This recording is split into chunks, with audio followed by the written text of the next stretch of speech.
Mesdames, Messieurs, bonsoir et bienvenue à tous dans ce journal Les titres de l'actualité. Nommée hier, la ministre de la Justice, garde des Sceaux, a été installée dans ses fonctions ce mercredi. Les échos dans ce journal.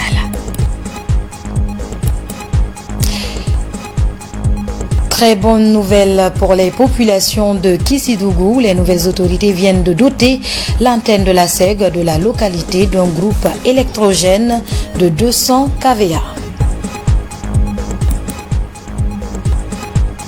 Et puis les 114 députés juniors face au directeur pays de plan international Guinée, ce mercredi ont plaidé pour la protection des enfants sur le territoire national. C'est tout pour les titres.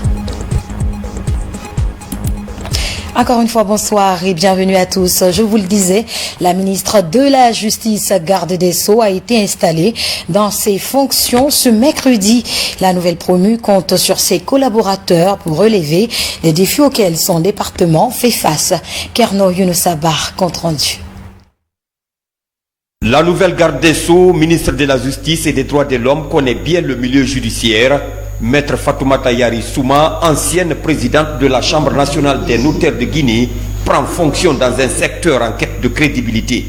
Déjà, le gouvernement de la transition mise sur une justice indépendante qui réponde aux besoins des justiciables. Sachant que la justice est le pilier central de l'état de droit, il faut reconnaître que le droit et la politique ne font pas toujours bon ménage.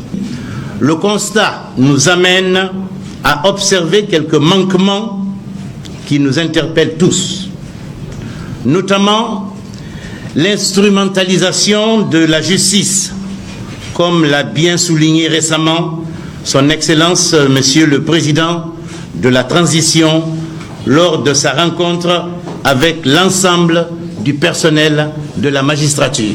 La cérémonie réunit membres du gouvernement, professionnels de la justice et autres collaborateurs, alors que Maître Yari dit tout son engagement à lutter contre les maux qui affectent le bon fonctionnement des cours et tribunaux, en ligne de mire, l'impunité et la corruption. Un sentiment de gratitude à l'endroit des autorités de la transition, avec à sa tête le colonel Mamadi Doumbouya et son premier ministre, M. Mohamed Beyavogui, pour l'honneur fait à ma modeste personne en me confiant les rênes d'un ministère aussi central et stratégique que le ministère de la Justice et des Droits de l'Homme, tant il est vrai que la justice demeure la force motrice pour le développement et l'épanouissement de toute société. La garde des Sceaux est titulaire d'une maîtrise en droit des affaires. Forte d'un parcours élogieux, Maître Yari, deuxième femme garde des Sceaux depuis 1958, fait face à un énorme défi devant garantir l'état de droit en Guinée. Le ministre de l'Enseignement technique a visité ce mercredi quelques centres de formation professionnelle. Il était question d'évaluer la situation de ces établissements. Alpha Bakar Bari promet d'améliorer les conditions d'apprentissage. Moussa Komara, Ali Badara Kondé. Bâtiments vétustes, toitures déchirées, murs lézardés, équipements pédagogiques inadaptés et corps enseignants vieillissants. Voici ce à quoi ressemble le centre de formation professionnelle de Donka. Un établissement qui forme depuis 1960 les jeunes dans plusieurs corps de métiers dont la menuiserie, l'électricité, la plomberie sanitaire et la mécanique auto. Le nouveau ministre est sur le site pour s'imprégner de toutes ces difficultés pour améliorer les conditions de travail des apprenants. Nous avons vu des écoles qui avaient de l'infrastructure mais qui n'ont pas de contenu. Nous avons vu des écoles qui avaient du contenu mais pas d'infrastructure. Nous avons vu des écoles qui sont complètement agressées par les populations et les particuliers. Nous avons vu des étudiants pleins d'espoir, très courageux pour travailler et étudier dans des conditions difficiles, qui ont envie d'apprendre. Nous avons vu des salles de classe choquantes. Le défi pour le nouveau locataire du département, faire de l'enseignement technique un levier incontournable de développement. Chez apprenants et encadreurs, l'espoir renaît. Au fait, on a beaucoup de problèmes au niveau de ce centre. Parce que regardez d'abord l'état de notre école, c'est dégradé. On aimerait parler au ministre, le tout nouveau ministre, de nous aider à renouveler notre école. Ça sera une très grande change pour nous. Quand un ministre vient et qu'il demande à voir les écoles où il y a des problèmes, c'est vraiment quelque chose de bon. On a de l'espoir avec lui parce que quand on a un technicien et qui vient dans une école technique pour voir la réalité des choses, parce que tous les directeurs là pouvaient écrire, mais comme il s'est déplacé, il est venu voir lui-même ce qui ne va pas dans ces écoles, on est trop ravis. Aussi, Alpha Bakar Bari s'est rendu au centre de formation professionnelle de Ratouma et au centre national de formation en hôtellerie et tourisme. Toujours à l'écoute et curieux, il a vite compris les problèmes qui minent la gouvernance dans ces établissements. Même tonalité à l'école nationale des postes et télécommunications du Kipi. Les ateliers et salles de cours sont visités en entier. À quelques encablures de là, le centre de formation post-primaire.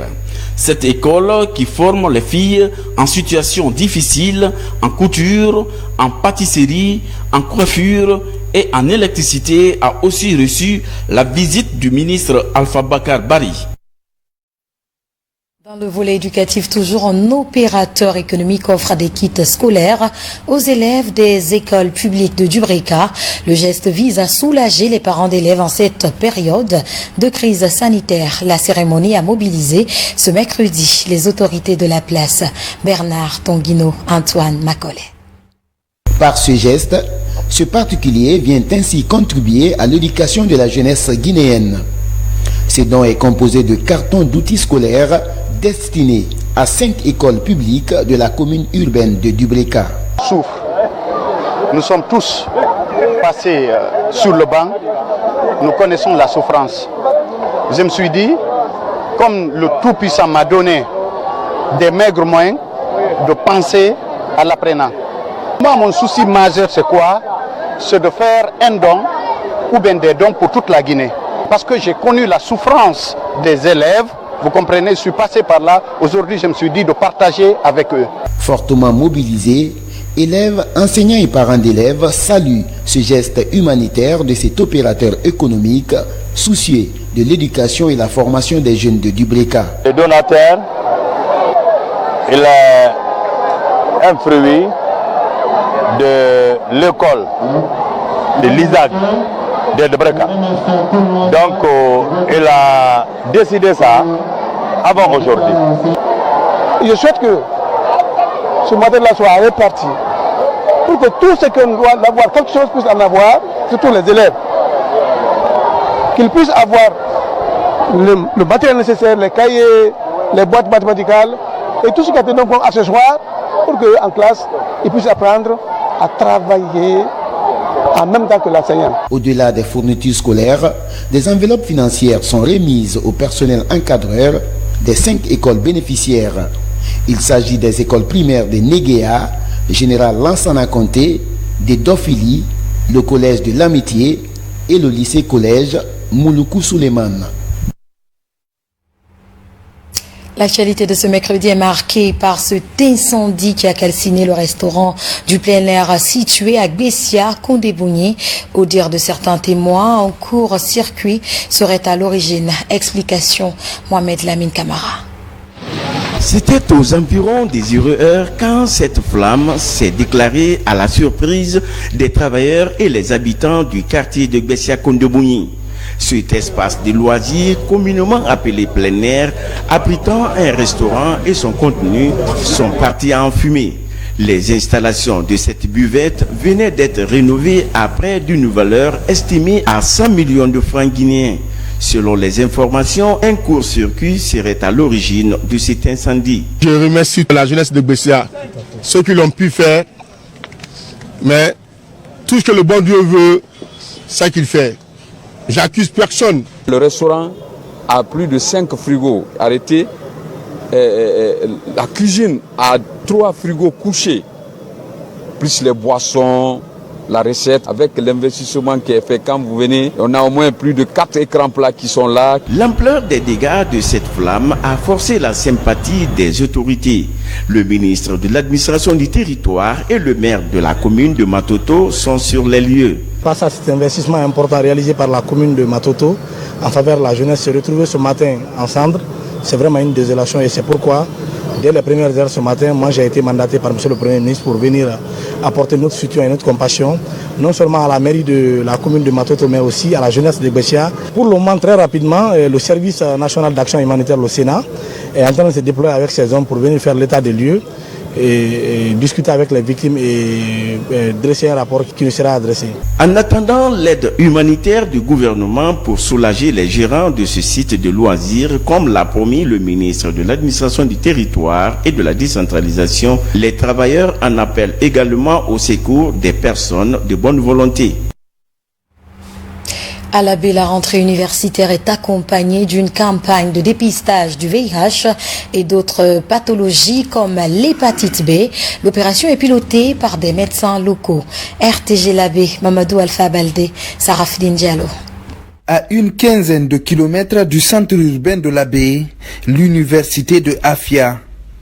Dans la dynamique de la rentrée universitaire, des envoyés du département en charge de la santé publique lancent une vaste campagne de dépistage du VIH-Sida, de l'hépatite B, mais aussi la planification familiale. C'est une campagne qu'on a l'habitude d'organiser chaque année au niveau des universités. Nous savons tous que une des couches vulnérables à cette maladie-là, le VIH, les infections et les grossesses non désirées, c'est surtout cette tranche d'âge de 15 ans et plus, 15 à 49 ans. Donc c'est pourquoi on a ciblé l'université de l'Abbé pour organiser cette campagne qui va se dérouler pendant 6 jours. Au cours de l'année scolaire, pas moins de 30 000 étudiants et professeurs se côtoient au sein de ce temple du savoir. Pour contribuer à lutter contre le coronavirus, ces séances de dépistage sont couplées à la vaccination contre la Covid. Vous avez parlé ici du dépistage contre le VIH, quelque chose qui est extrêmement important parce que pour bien vivre, il faut connaître ton statut. Donc ça, c'est extrêmement important. En plus, vous avez parlé aussi, je pense, de la planification familiale. La femme doit connaître à quel moment il faut faire des enfants. Ça va avec ta santé. À travers les directions régionales et préfectorales de la santé de l'Abbé, on a profité de ce conseil pour lancer cette campagne de sensibilisation du planning familial et du dépistage volontaire de l'hépatite B et du VIH-Sida. C'est un programme très intéressant. Je souhaite que cela continue en direction des étudiants parce que nos étudiants arrivent de tous les horizons. À l'Abbé, une opération similaire a déjà touché des centres de formation professionnelle et établissements d'enseignement préuniversitaire. L'atelier de validation du nouveau code de santé publique est clôturé sur une note de satisfaction des acteurs sanitaires. Parmi les points inscrits dans ce document figurent les procédures pénales en cas de manquement à l'éthique et à la déontologie médicale. Adiatou Bari pour en savoir plus. Le respect de l'éthique et de la déontologie de la profession médicale fait défaut dans la plupart des cas au niveau de plusieurs établissements hospitaliers du pays. Le problème est pris à bras le corps dans le nouveau projet de code de santé publique. Dans les dispositions du code, des articles spécifiques sont désormais consacrés en cas de violation du serment d'Hippocrate. Et les acteurs de la santé s'accordent sur l'application des mesures disciplinaires aux fauteurs. Le nouveau code permet aujourd'hui à chaque profession de santé de se doter d'un code de déontologie de leur profession. Donc c'est pour vous dire que là, on est en train de réglementer un secteur dans toutes ses composantes et le nouveau code traite de toutes ces questions. Avec une méthodologie de travail participative, les réflexions ont abouti à une validation technique du nouveau code de santé publique. Le document de régulation du système de santé est composé de 6 grandes parties avec plus de 1000 articles. Nous devons faire en sorte que ces individus qui sont vulnérables soient protégés à travers des pratiques médicales sûres et efficaces. Compte tenu du fait que la profession médicale est plutôt un sacerdoce qu'une activité triviale commune, On a besoin d'avoir un code de santé publique. Ça a été vraiment, à mon sens, un excellent cadre pour discuter en profondeur de façon interactive, mais aussi de façon transversale sur toutes les problématiques qui se posent à la santé. Protection des droits et obligations des usagers de santé, la toxicomanie ainsi que la prévention des pathologies sont des principes généraux du Code de santé publique que les participants ont bien cernés. Pour avoir pris part à tout ce processus, ça nous garantit l'appropriation et de faire en sorte que les objectifs de son élaboration puissent être atteints. Déjà techniquement validé grâce à un financement de l'UNICEF et de l'OMS, le nouveau Code de santé publique sera soumis au gouvernement de transition pour examen et approbation. Il sera ensuite transmis au Conseil national de la transition en vue de son adoption. À Kissidougou, la SEG vient de bénéficier d'un groupe électrogène de 200 kVA. C'est un geste des nouvelles autorités.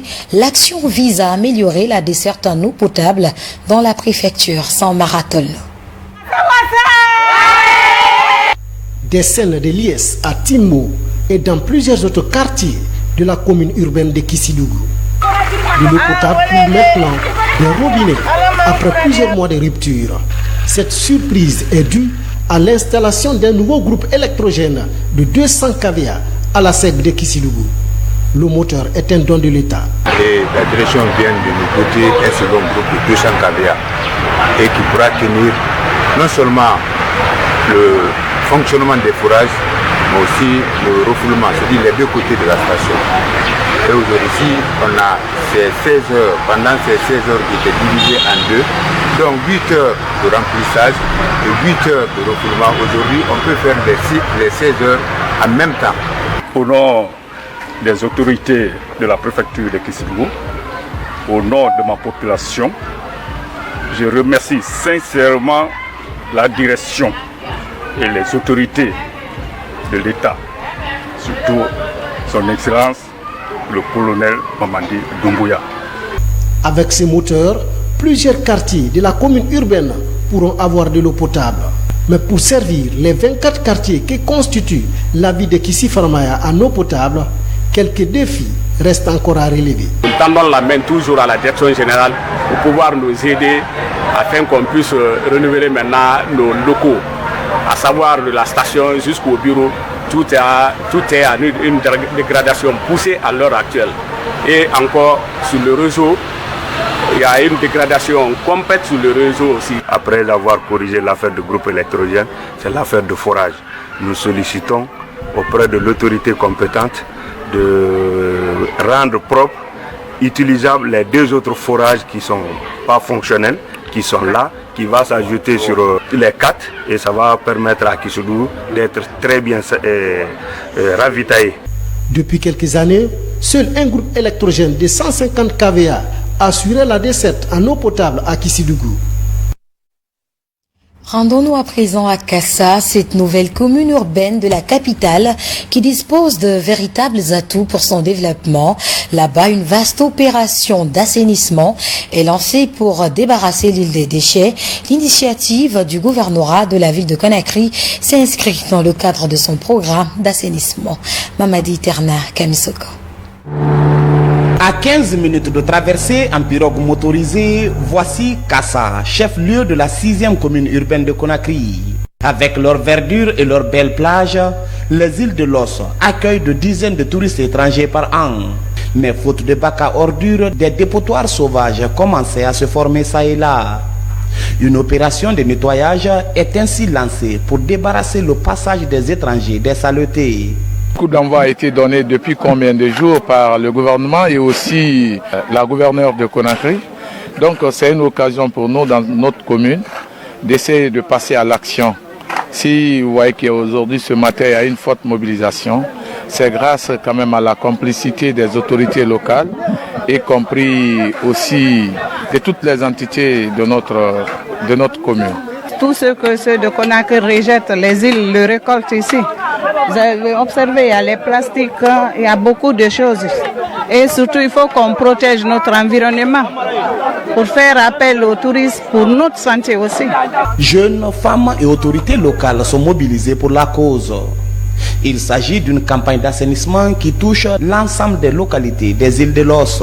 L'île, ce n'est pas donné à tout le monde. Et si Dieu nous a doté de cette localité, à nous franchement de prendre conscience et pérenniser ce que vraiment Dieu nous a donné. Parce que tous les visiteurs qui y passent, franchement, leur première remarque, c'est au niveau de la salubrité. Érigée en sous-préfecture et récemment en commune urbaine, Kassa a tous les atouts pour se développer.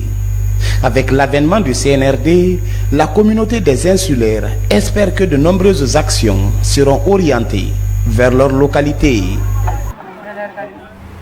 Les fondamentaux de l'accueil clientèle, c'est le thème d'une formation de perfectionnement lancée hier par la Direction générale de l'Office national de formation et de perfectionnement.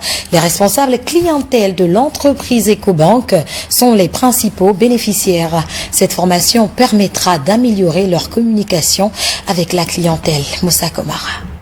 L'accueil clientèle est de plus en plus négligé dans les banques en Guinée. À l'Ecobank, le sujet est très pris au sérieux. L'institution veut améliorer la qualité de ses relations avec ses clients. Mais cela passe tout d'abord par une mise à niveau de son équipe clientèle. Avec cette spécialiste, ils passeront en revue les fondamentaux de l'accueil client. Aujourd'hui, quand vous allez dans les banques de la place, est-ce qu'on est bien accueilli? Est-ce qu'on est bien pris en charge? Et pourtant, c'est notre argent qu'on met à la banque. Mais on vient, on nous donne des ordres, on nous parle comme on veut. Mais aujourd'hui, pour faire la différence, Ecobank a fait confiance à Teranga Consulting et sous la houlette de l'ONFPP pour qu'on puisse revaloriser l'accueil client. La définition de l'accueil, son importance, les bases de la communication ou encore savoir s'adapter aux différents types d'interlocuteurs, ce sont entre autres thématiques au menu qui pourraient aider l'entreprise à booster son efficacité commerciale. Nous voulons voir nos services clients vraiment aller au-delà du service qui rend à la clientèle, avoir un impact positif sur la qualité de la clientèle. Il faut que le client sorte de la banque avec une image positive partout où elle rentre. L'Office national de formation et de perfectionnement professionnel accompagne cette migration vers l'expérience client. Tout part de l'accueil, n'est-ce pas? Et je pense que cette banque a senti qu'il y a une certaine faiblesse à ce niveau. À cause d'un mauvais accueil, on peut perdre des clients. Donc tout part de l'accueil. L'accueil est une notion vaste, c'est une notion difficile et c'est tout un métier. Cette banque a compris qu'il y a vraiment un réel besoin et elle s'est adressée à l'Office national de formation et de perfectionnement professionnel pour financer une formation afin d'améliorer leur performance. À NCA Bank, ces employés apprennent aussi comment prévenir les secours, protéger une victime en cas d'étouffement, quels gestes effectuer en attendant l'arrivée des secouristes. 3 jours suffiraient pour eux pour comprendre et maîtriser le matériel de secourisme en cas d'immobilisation d'une personne victime de traumatisme ou encore d'incendie d'un bâtiment. Et pendant ce temps, des actions pour le maintien de la santé publique se poursuivent après la saisie des oignons impropres à la consommation dans un magasin au marché Madina. Des techniciens de l'Office national de contrôle de qualité ont procédé à l'enfouissement de la denrée en décomposition poussée. Ousmane Ba pour nous faire le point. Après la consignation de ce magasin d'oignons impropre à la consommation il y a quelques jours, l'heure est à la destruction de la denrée en état de décomposition. Le site choisi pour son enfouissement se trouve dans les confins de Wonkifong. Une opération de l'Office national de contrôle de qualité dans sa démarche de maintien de la santé publique. Le mode opératoire approprié pour ça, et si la putréfaction, la décomposition n'avait pas atteint un tel niveau, on procédait d'abord à la dénaturation en utilisant le carburant sur les bulbes d'oignons pour les rendre, n'est-ce pas, irrécupérables. Mais la putréfaction a atteint un niveau, nous n'avons pas besoin de dénaturation, nous avons procédé directement à l'enfouissement. En plus des techniciens, autorités locales, agents de sécurité et les riverains assistent à la scène de destruction pour s'assurer de son effectivité dans les règles de l'art. Le site qui a été choisi, ça a été bien choisi avec le service environnemental. Donc la discussion se passe très bien. La population a été sensibilisée par rapport à ça. Nous souhaiterons que ce mouvement continue pour pouvoir diminuer un peu et voir les produits dans les mauvaises mains. A noter qu'avant d'arriver sur le site, les camions contenant la matière décomposée ont été bloqués à Wonkifong. Une opposition des riverains suite aux odeurs nauséabondes du produit. Après une bonne heure de tractation, les autorités locales ont pu décanter la situation. Un acte qui sonne comme une interpellation à l'État de se doter d'un site officiel et reconnu par tous pour la destruction de tous les produits et denrées impropres à la consommation. Et puis le Parlement des enfants de Guinée reste préoccupé par les violences dont ils sont victimes en permanence face au directeur pays de Plan International Guinée. Les 114 députés juniors plaident pour la protection des enfants sur le territoire national. Mohamed De Camara. La rencontre mobilise en visioconférence les 114 députés juniors du pays. Le but visé, permettre aux enfants du Parlement de Guinée d'avoir un espace de communication directe avec le directeur pays des plans international Guinée. La protection des enfants au niveau des 33 préfectures et les 8 régions administratives était au centre des préoccupations.